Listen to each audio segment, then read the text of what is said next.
Hello, my friend. It's Pat Sloan Day, and it is quite a day of things out there that you can celebrate. We celebrated Hawaii Day, and you brought in so many wonderful quilts made with Hawaiian fabrics or Hawaiian designs. They were just glorious. Today, there's two things. One is we celebrate chocolate. Chocolate, chocolate, chocolate. I know some of you love it, and if you do, we want to talk about the positive now. Those of you who don't like chocolate, keep that to yourself.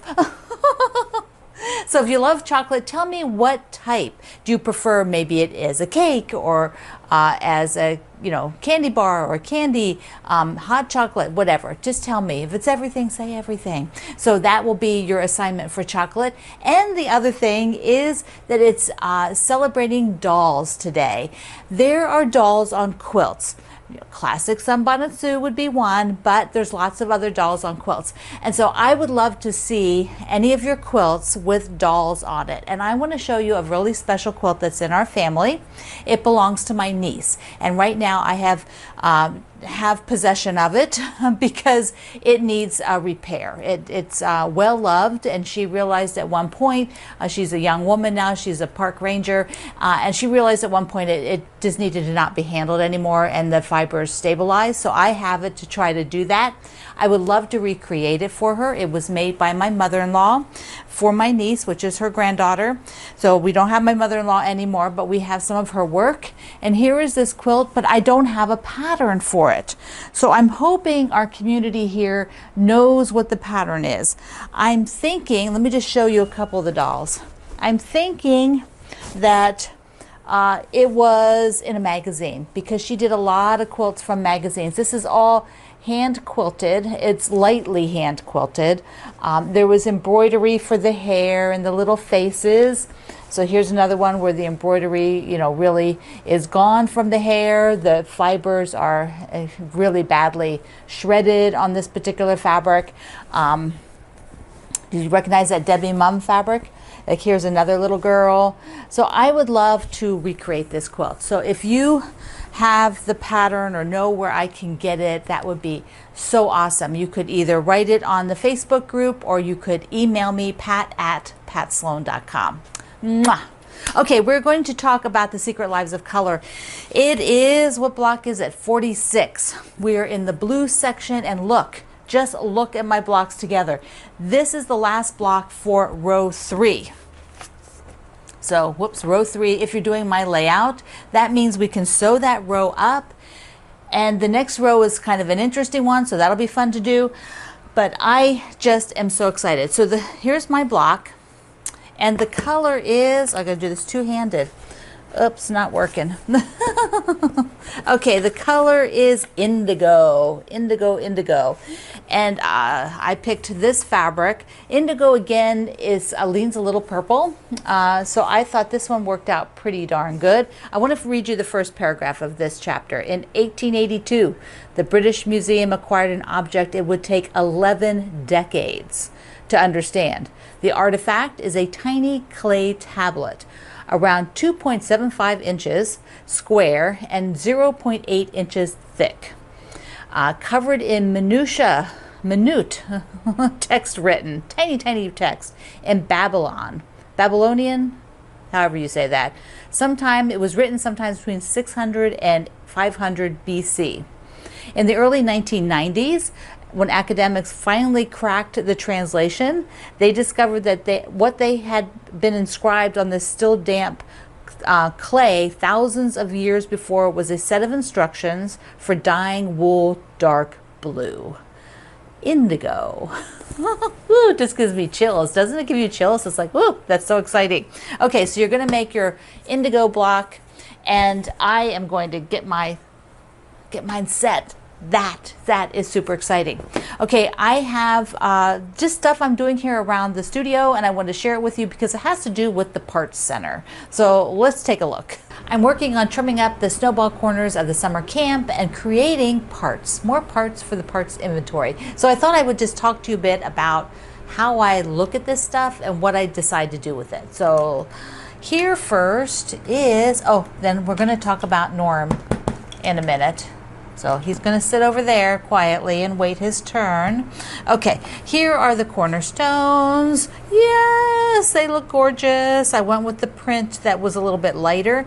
Now all of these have to be trimmed. All four corners have the sew and flip. And there's a lot of ways to do this. You can watch about 8,000 YouTubers and tutorials on blogs. I believe Kendall did one for summer camp already. There's lots of different ways to go ahead and trim those. So one way would be, this is Doug Lico's corner trimmer. There are other corner trimmers. This is where you would put the line right on the seam there. Okay, so there's a seam there. You would put this line on the seam and then just trim your 1/4 inch and put it to the pile here of all of these. You can also just use, there's 4 of these per block. Luckily there's just 8 of them, right? You could also use something like a smaller ruler and just find the 1/4 inch. There are also special rulers just with the 1/4 inch. There's a clipper ruler, so there's another one, or you can do like me and you just trim it yourself. So I don't use a ruler generally, I just trim it. And then there we go. Now there is also a camp. Let's talk about that. The other camp of people. There is a group of you that like to create a seam on these while you're making the block. So that would mean as you made this block, you would run the block through again and sew a 1/4 inch. Here, let me open it. You would sew a 1/4 inch over here so that you could trim it again. And then that's sewn, then these little half square triangles would be sewn together. I prefer to use them at a different time because while I'm making this, I don't want to stop and do double sewing. It is twice as much sewing. I would rather use this stack here for starting and stopping other work that I'm doing instead of sewing this twice. You know, like I would be sewing, instead of 8, it would be sewing 16 of these, you know, of each corner. And I just find that I want to keep moving forward on this project.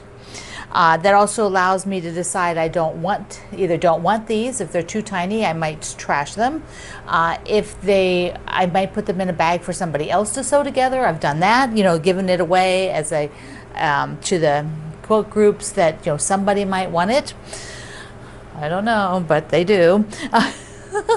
So what happens after I have all of these and I have sewn them?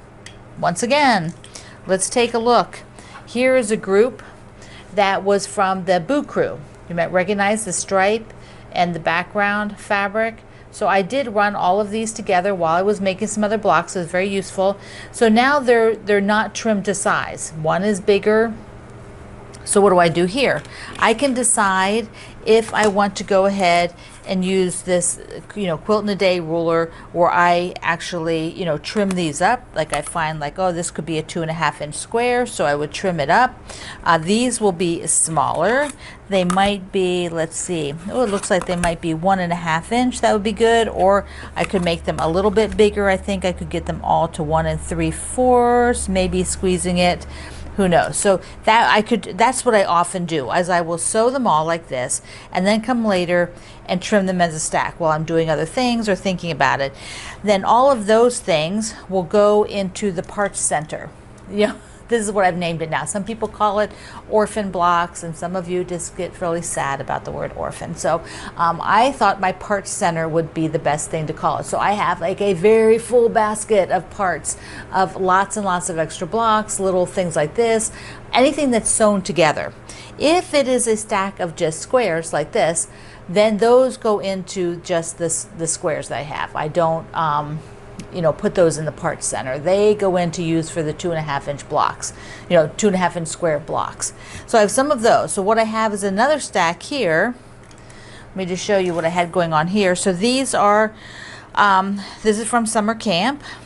This was from the Boo Crew, and this was the Boo Crew, and this was a bunch of the pieces that were they weren't 2.5. So what I did is I just sewed them all together, and then what I will do is cut them into 2.5 inch chunks for the square that I do. So I just have to get, there was the seam allowance that got cut away on that one. See the extra there? So that was seam allowance. So now I have a 2.5 inch square, and I can put all those together, and I can get a couple more off of here, maybe 3. We'll see. Can I get 3? Let's check. So, oh yeah, definitely get 3. All right, so that leaves me, and I sewed all those units, which were all less than 2.5, sewed them together. I got 3 2.5 inch squares and just 1 little scrap to toss. So now I have all this stuff, and I have to decide, you know, how much I want to cut it down. Like this is a 2.5 inch block with has a lot of cutaway. I could make it a 3 inch block, but I don't really save 3 inch blocks right now. So I will probably take it to 2.5 and then just deal with the waste, because it is, I know myself, I'm in a usable size of 2.5. If I'm not doing 2.5, it is not getting used. So that would be better for me to use it and have a little bit of scraps to be done with. So there's another square, and then I will take this grouping and also make them into 2.5 inch squares, and then decide on these guys. Some of them are sewn. That group from Boo Crew is sewn. This group I will sew seams as I'm sewing other things. It starts and stops, and then they will go into the parts bin. So that's how I'm thinking about all these little pieces, because I think it is very sort of more friendly to our Mother Earth to not be just tossing bigger pieces of fabric away. I do have my bag of scraps, so hold on. I had this stuff and I forgot to bring it over. Okay, so I have the bag of scraps that I did in for 3 months. So this was the second 3 months of the year, and it is full. So this will go for my friends' charity groups, because some people will use these. There will be some person who will be thrilled to get a bag of scraps. Some of the pieces are pretty small, some of them are a little bit bigger. And then I also had from the Words to Live By, I had this whole set of parts, this whole thing. Like I made that one cute block. Whoops, where is it? I made the one cute block, and then the rest of it, there's another couple blocks, like there's a block. But then there's a lot of half square triangles from cutaways. Here's another little block. So these will all go in the part center. More, oh, that's a strip. Yeah, so that's a strip, but there's more blocks. So all that will be part center. Okay, these need to be cut into 2.5 inch squares. That was all I had left. So what I'm going to do is decide again, do I really want to take the time? Definitely I want the lights, because those get used up much faster. And I'll take the pink and then decide whether I just want to, you know, give these to the charity group or not. So I'm leaning towards the charity group, just to, because my bins are kind of full for some of the colors. So that, let's just take a look. Let's just scan down here, and you can see, now that I've talked to you about all of these, the bag over here too. So this will be going to someone. I will go ahead and, for the charity group, go ahead and put those extra fabrics. I have to cut these up. These are parts, you know, these have to be go into the parts. These are 2.5 inch squares. This will be cut to 2.5 inch squares. Gonna put that over there. And then these I will put by my sewing machine for sewing them together when I start and end. So that is the process of getting all of these done. All right, that feels good, because they've been sitting there waiting for me to talk about it. And, you know, they're taking up space visually and mentally for me to be there. So I'm trying to clear off my counter again. It's a never-ending battle. Okay, let's talk about Norm. So let me just clear this away. So here is Norm from the pattern Norm and Nanette, which is by Elizabeth Hartman. Many of you have done many of Elizabeth's patterns. She has super cute things. Well, Norm is going to go on a bit of an adventure, and I need to get him prepped, which means I need to quilt him. And I put a little inner border and outer border. Now I want to pick a backing, and then I will also be sending along a piece of fabric so that as he's going on his adventure, the people he visits, they can sign it. And I'm not telling you what the adventure is yet, but you get to see Norm getting ready here. So it's sort of like, you know, he has to get his passport, and he has to, yes, he does need a passport for this trip. And he does have to have a suitcase, but I was thinking of a travel themed background for it. Something with a map, and I know I have some map fabrics. So here's Norm. There he is. Isn't he cute? So I have to get him basted and quilt him, but but he needs a backing. So let's see what I've got here. This is has a bunch of different things in it. Oh, Sun City patches from Memphis. So there are some blocks that I did. There's a travel tea towel that I got. New York, New York. So some of this is New York fabric that I got at the City Quilter when they were in business, and I don't know if they're still online or not, but they had closed their shop. This is an international fabric. It was done by, I think, Rifle Paper Company, and it has different cities on it. So it was out a while ago, but I don't want the cities like that. I'm looking for a map fabric. Ah, there we go. There we go. So not the New York stuff. Here's a map fabric. So this is what I'm thinking of putting on the back. So it is one that I think I had a pillowcase out of it years ago. So I can see the edges, see? Is it still a pillow? It's a short pillowcase right now, yeah. So the back, yeah, so there it is. I think this is gonna be it. Let me see what else is in here. This is also was from the City Quilter. These two was from a challenge. There was 3, 4. This is the Grand Central Terminal, which was a challenge fabric. Subway fabric, the New York City subway. So none of that is appropriate because he may go to New York City. Who knows? I think he's going to have some grand adventures, but I was really wanting just the regular map fabric. Okay, so this other stuff was from those blocks that, or a project that got stalled way long time ago. Started with this and didn't finish, and just decided to leave the blocks in there in case I might want to use them. All right, so this thing will need to go back.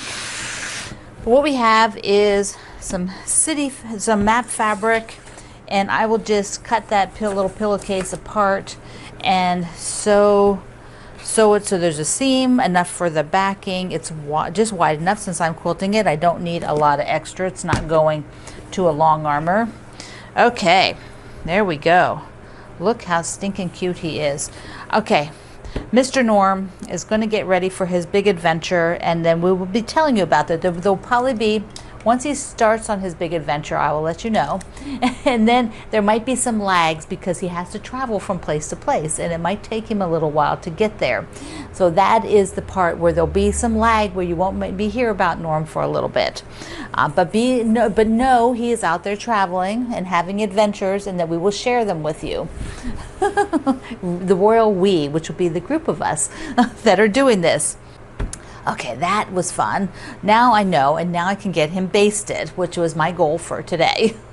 So there we go. My part center is this particular big bin here, and also all this little stuff is going to go in here, and I really need to focus on, the bin is very full, so I need to figure out what to do with this bin, and I hope somebody can tell me the pattern name for this guy. So if you can, please let me know. I love you. Mwah. Thank you for being here in the Sloan Zone. I will see you online.